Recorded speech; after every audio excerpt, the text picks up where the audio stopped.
The Greenlandic Inuit, sometimes referred to simply as Greenlanders, are an indigenous ethnic group and nation native to Greenland. They form the largest ethnic population on the island and are closely connected by shared ancestry, culture, and historical experience. Their native language is Greenlandic, and their origins trace back to the Thule people, who settled Greenland roughly between the 13th and 15th centuries. In the present day, Greenland is a territory within the Danish realm, which means that its people are legally citizens of Denmark and, by extension, of the European Union. As of 2026, Greenland had a population of 55,802 people, and around 88% of them were Greenlandic Inuit. This demographic dominance reflects the long continuity of Inuit presence on the island, despite centuries of external contact and colonial rule. Most Greenlanders today are bilingual, speaking both Kalaallisut, the Greenlandic language, and Danish. Many of them can trace their lineage back to the earliest Inuit groups who migrated into Greenland, although later historical developments have added new layers to their genetic and cultural background. The majority of ethnic Greenlanders live in Greenland itself or elsewhere within the Danish realm. A significant number reside in Denmark proper, where approximately 20,000 Greenlanders currently live. Smaller Greenlandic communities can also be found outside the Danish realm, mainly in other parts of Scandinavia and in North America. These patterns of residence reflect both historical colonial ties and more recent movements for education, employment, and social opportunities. From a genetic perspective, the average Greenlander today is estimated to have about 75% Inuit ancestry and 25% European ancestry. Much of this European genetic contribution can be traced to Danish male ancestors, particularly through paternal DNA lines. This admixture largely reflects the period of Danish colonization rather than earlier contact with Europeans, a distinction that becomes important when discussing Greenland's deeper history. Ethnographically, the Greenlandic Inuit are divided into three main groups, each associated with a distinct region of the island and its own language variety. In western Greenland live the Kalaallit, who speak Kalaallisut. In the east are the Tunumit, who inhabit the region known as Tunu, and speak Tunumit or Asiat, often referred to as East Greenlandic. In the far north live the Inuguit, also known as Polar Inuit, whose language is called Inuktun. These names also reflect how Greenlanders traditionally identify themselves. Historically, the term Kalaallit referred specifically to the people of Western Greenland, even though it is sometimes used more broadly today. In northern Greenland, people call themselves Avanersuarmiut or Inuguit, while those in eastern Greenland identify as Tunumit. Together, these groups form the Greenlandic Inuit population, linked by shared origins, but shaped by regional differences in language, environment, and historical experience.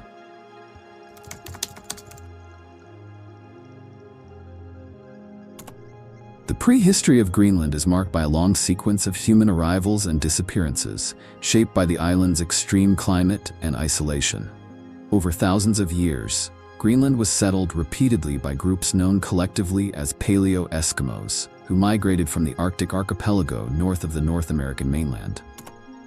These island populations themselves are believed to have descended from people who'd earlier migrated from Siberia into North America through the Bering Land Bridge, or Beringia, many thousands of years ago. Life in Greenland was difficult, and survival required constant adaptation. As a result, archaeological evidence shows a pattern in which one culture flourished for a time, then declined or vanished, only to be replaced by a later wave of immigrants. Because of this pattern, archaeology can provide only approximate timelines for the cultures that existed in Greenland before the arrival of the Norse in the late 10th century. Most anthropologists agree that the distant ancestors of the Inuit originated in northeastern Asia and crossed into Alaska via the Bering Land Bridge between 4,000 and 5,000 years ago. From Alaska, these populations gradually moved eastward across Arctic Canada and eventually reached Greenland. Along this route, several distinct Arctic cultures emerged, each adapted to local environments and conditions. The earliest known settlers of Greenland arrived from the Canadian island of Ellesmere between roughly 2500 and 2000 BCE. These groups established themselves in different parts of the island, forming what archaeologists call the Independence culture in northern Greenland and the Sakak culture in the south. The Sakak people were among the first confirmed inhabitants of Greenland, arriving around 2500 BCE. They lived in small, mobile groups and relied heavily on coastal hunting. Their tools, made primarily from stone and bone, reflect a way of life closely attuned to the Arctic environment. After the Sakak, another cultural tradition, known as the Dorset, emerged. The Dorset are especially known for their refined tool-making techniques and distinctive carvings depicting animals and human figures. According to archaeological evidence, the early Dorset culture replaced earlier Greenlandic populations around 700 BCE and remained on the island until approximately the beginning of the Common Era. These people were not ancestors of the Inuit and represented a separate cultural lineage. Following the disappearance of the early Dorset by around 1 CE, Greenland appears to have been largely uninhabited for several centuries. This period of abandonment lasted until around 700 CE, when late Dorset groups settled parts of northern Greenland, particularly along the Greenlandic side of the Nares Strait. The late Dorset culture persisted in northern Greenland until about 1300. During this time, major developments were also unfolding elsewhere in the Arctic world. While the late Dorset were still present in northern Greenland, Norse settlers arrived in the southern part of the island around 980 CE. Not long after, between roughly 1000 and 1400, a new Arctic population known as the Thule moved eastward from Arctic Canada into Greenland, entering from the north. The Thule people are recognized as the direct ancestors of today's Inuit. Over time, they replaced the remaining Dorset populations in Greenland, although evidence of direct contact between the two groups is limited. As a result, the exact nature of the Dorset-Thule transition remains poorly understood. There are several theories that attempt to explain why the Thule migrated out of the Bering Strait region and moved eastward across the Arctic. One explanation emphasizes cultural and ecological factors, suggesting that early Thule families followed migrating bowhead whales, which provided not only food but also fuel and raw materials. Another theory points to conflict in Alaska or the desire to access new sources of iron, which was valuable for making tools such as knives. These motivations are not mutually exclusive and may have worked together to encourage long-distance movement. The broader Thule tradition existed from around 200 BCE to 1600 CE across the region surrounding the Bering Strait. The Thule people were the prehistoric ancestors of both Inuit and Yupik populations. This tradition replaced the earlier Dorset tradition in the eastern Arctic and introduced important technological innovations, including kayaks and umiaks, which were skin-covered boats well-suited to Arctic waters. The Thule also made new use of iron and copper, developed advanced harpoon technology, and became highly effective hunters of bowhead whales, the largest animals in the Arctic. Over time, Thule communities gradually fragmented, and their descendants came to be known by different names. European observers later referred to them as Eskimos, a term now widely regarded as offensive, before the names Inuit and Yupik became standard. These developments marked the transition from prehistoric Arctic cultures to the historically documented Inuit societies encountered by Europeans in Greenland.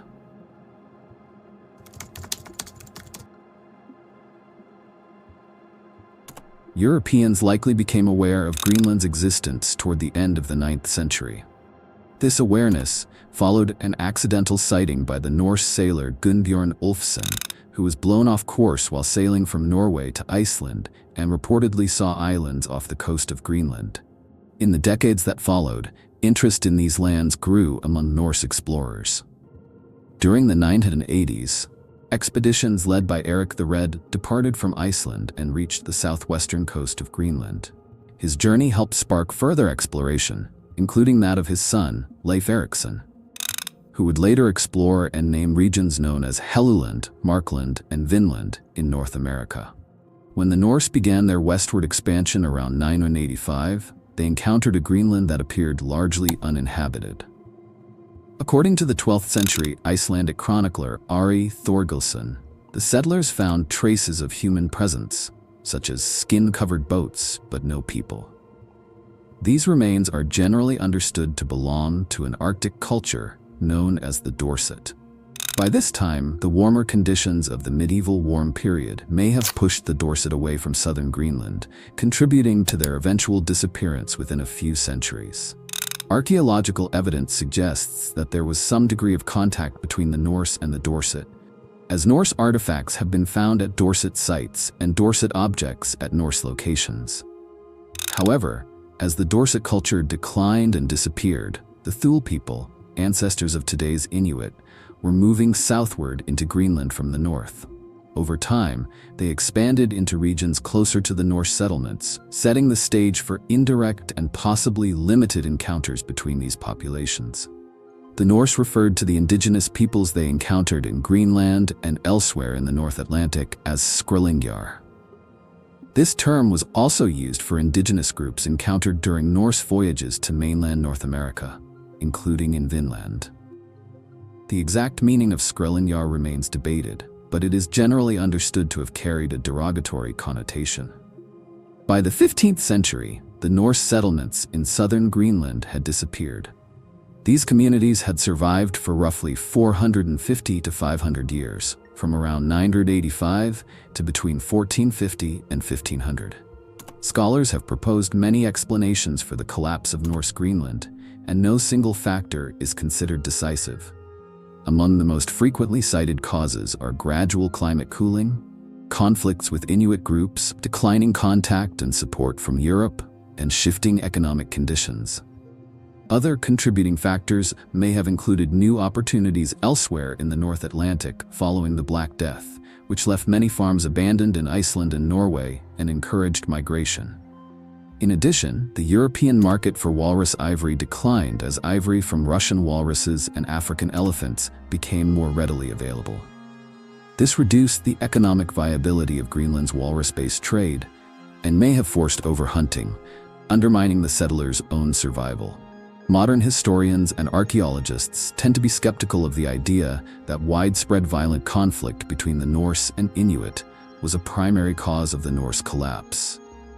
Although some Norse farmsteads appear to have burned and many skeletons show signs of violent death, these findings cannot be conclusively linked to Inuit attacks. Accidental fires and internal conflicts among the Norse themselves remain plausible explanations. Genetic evidence also sheds light on the relationship between the Thule and the Norse. While it is difficult to determine conclusively whether interbreeding occurred during the medieval period, modern Greenlandic Inuit populations show substantial European admixture, primarily from the later Danish colonial era. Notably, Inuit in southern Greenland, where Norse settlements once existed, do not display higher levels of European ancestry than the Inuit of northwestern Greenland. Moreover, even in southern Greenland, more than half of Inuit living in villages have no European ancestry at all. These patterns suggest that significant interbreeding between the Thule and the Norse was unlikely.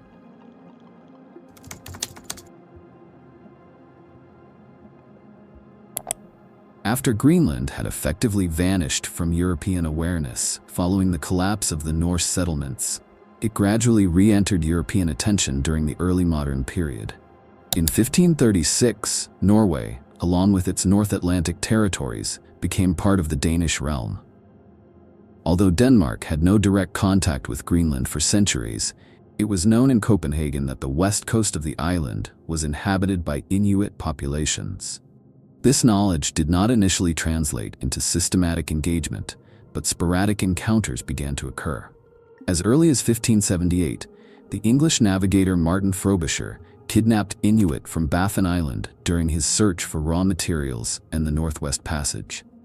A few years later, in 1587, another English explorer, John Davis, brought a group of Greenlanders to Europe. None of them survived the journey, illustrating both the violence and the dangers inherent in early European contact with Arctic peoples. Between 1605 and 1607, King Christian IV of Denmark-Norway sponsored 3 expeditions to Greenland. These missions had 2 primary goals: to locate the lost Norse eastern settlement and to reassert Danish sovereignty over the island. All 3 expeditions failed to achieve these aims.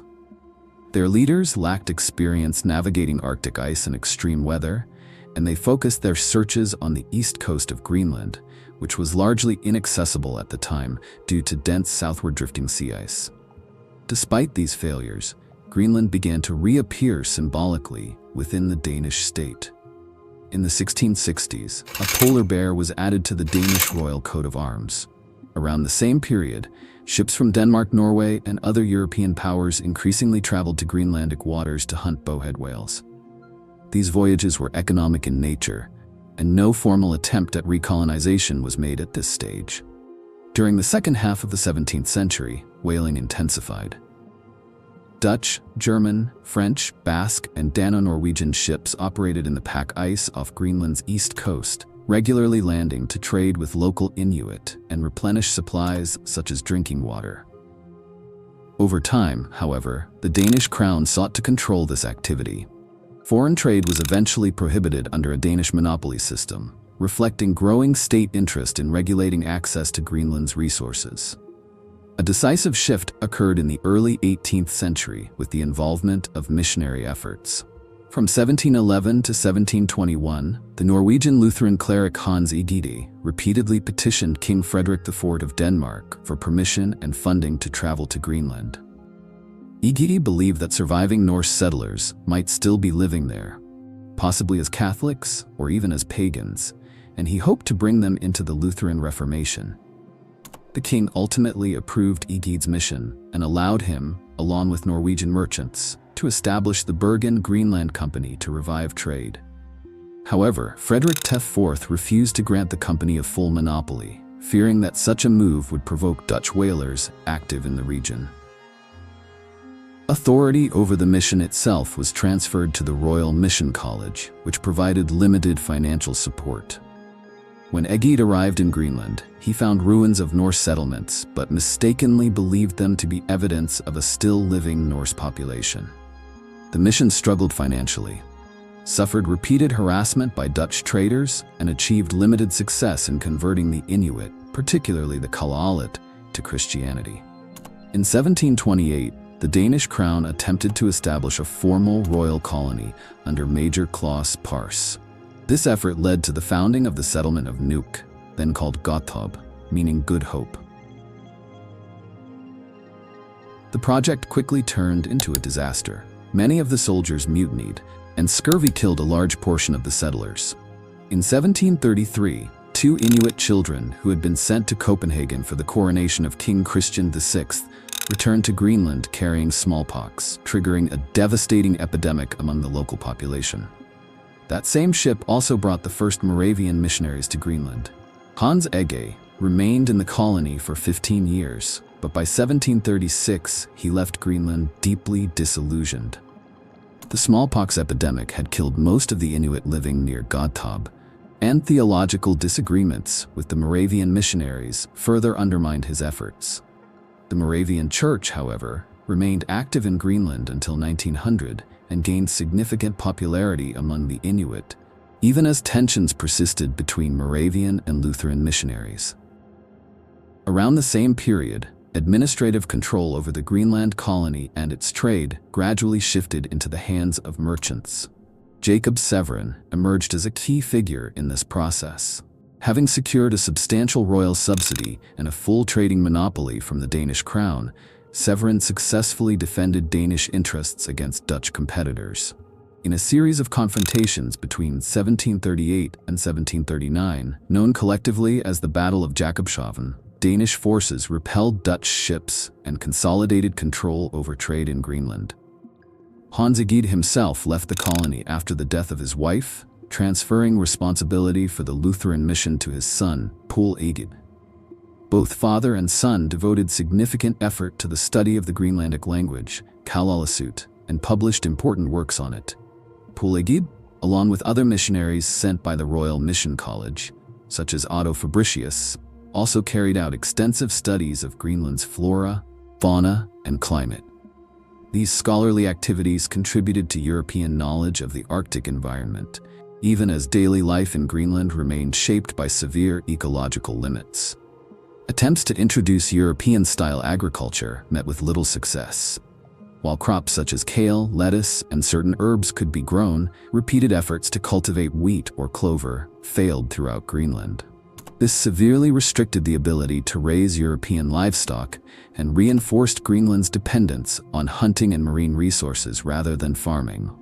In 1774, the Danish finance minister Heinrich Karl Schimmelmann persuaded King Christian VII to invest in a national whaling fleet, intended to compete with the established Dutch and British presence in the North Atlantic. The effort came too late. Whale stocks were already depleted, and Denmark soon shifted its focus from whaling to sealing. This transition created a relationship of mutual dependence between Danish traders and Inuit hunters. The traders relied on Inuit kayak hunters whose skills were essential for harvesting seals. Seal blubber, in turn, became a valuable commodity, used to light the streets of rapidly growing European cities for much of the 18th and 19th centuries. For the Inuit, access to European firearms became increasingly important. When Denmark lost its fleet after entering the Napoleonic Wars in 1807, Greenland's supply of ammunition and imported goods was abruptly cut off. Inuit hunters, now dependent on firearms, found it difficult to return to earlier collective harpoon hunting techniques. In 1776, administration of Greenland was formally taken over by the Royal Greenland Trade, known as KGH. Merchants now functioned not only as traders but also as colonial officials. A strict trade monopoly was imposed, lasting until 1950, with the explicit aim of preventing direct trade between Inuit and European sailors. In 1782, daily life was further regulated by the Instructs for Greenland, which governed even intimate aspects of contact between Inuit and colonial officials. While such interactions were unavoidable, they often generated tension and resentment. From the perspective of the monopoly, it was economically advantageous that all young Inuit men be trained as kayak hunters, a skill transmitted exclusively within Inuit families from fathers to sons. Colonial policy during the 19th century was officially critical of rapid civilization and emphasized the preservation of traditional sealing culture.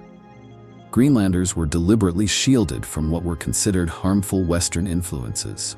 At the same time, however, as some Greenlanders began to adopt European ways of life and demand modernization, cultural difference became a central tool for legitimizing colonial rule. In retrospect, these so-called culture-preserving policies have often been interpreted as evidence of a comparatively mild form of colonization, especially when contrasted with the large-scale destruction of indigenous cultures in the Americas. Following the Napoleonic Wars, Denmark lost Norway to Sweden under the 1814 Treaty of Kiel, but Greenland and other colonies remained under Danish control.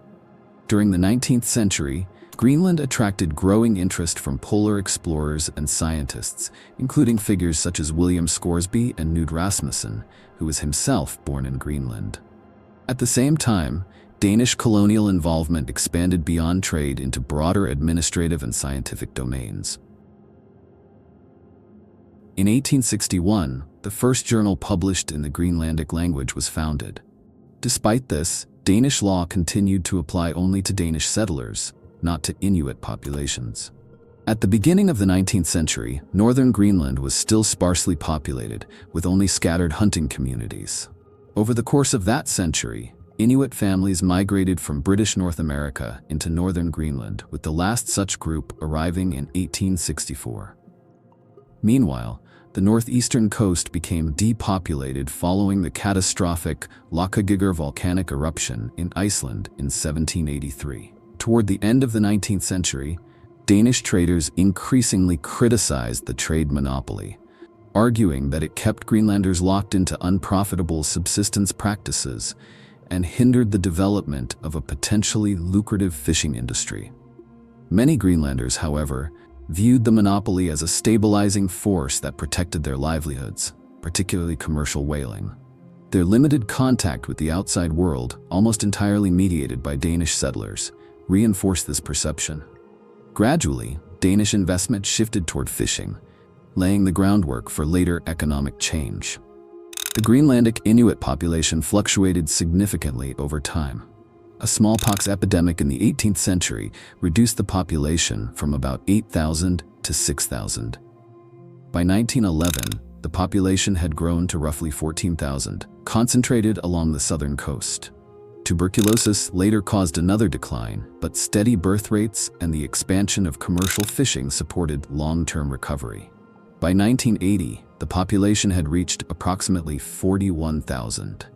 By this point, nearly all Greenlanders were Christian, largely as a result of Moravian and Lutheran missionary activity, particularly that of Hans Egede, often referred to as the Apostle of Greenland. His grandson, Hans Egede Sabai, continued these missionary efforts into the late 18th and early 19th centuries.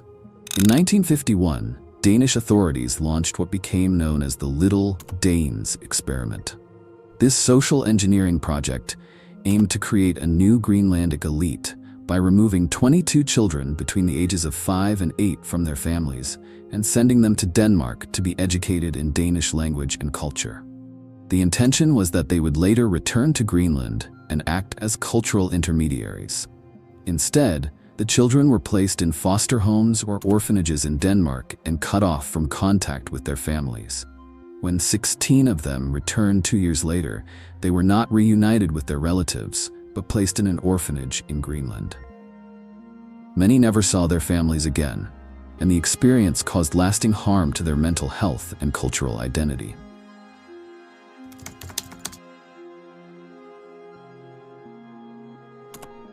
Kalaallisut is the official language of Greenland. It is the Western variety of the Greenlandic language and belongs to the Inuit branch of the Eskimo Aleut language family. As the dominant language of public life, Kalaallisut is taught in schools and widely used in Greenlandic media, making it the primary means of communication across the island. Within Kalaallisut itself, there are several regional subdialects that reflect historical settlement patterns and migration. One of these is spoken in the area around Upper Narvik. This variety shows certain similarities to East Greenlandic, possibly as a result of earlier migration from eastern Greenland into the region. Another subdialect is spoken around Uummannaq and the Disko Bay area, where local pronunciation and usage differ slightly from other parts of Western Greenland.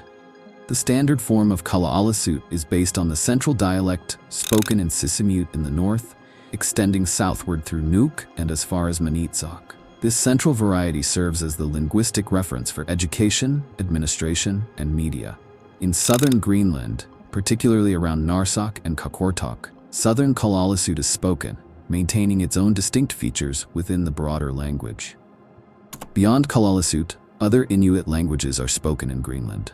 In eastern Greenland, the Tunamit speak Tunamit or Raziat, often called East Greenlandic. In the far north, the Inuguit speak Inuktun, also known as Polar Inuit. These languages differ significantly from standard Kalaallisut, reflecting long periods of geographic separation and independent linguistic development. Comparisons between these language varieties can be seen even in basic vocabulary. For example, the word for humans is pronounced differently in the two main dialects of Greenlandic and in Inuktun, highlighting the phonological diversity that exists within Greenland's Inuit languages. Together, these linguistic forms illustrate how language in Greenland has evolved in close connection with regional history, migration, and settlement.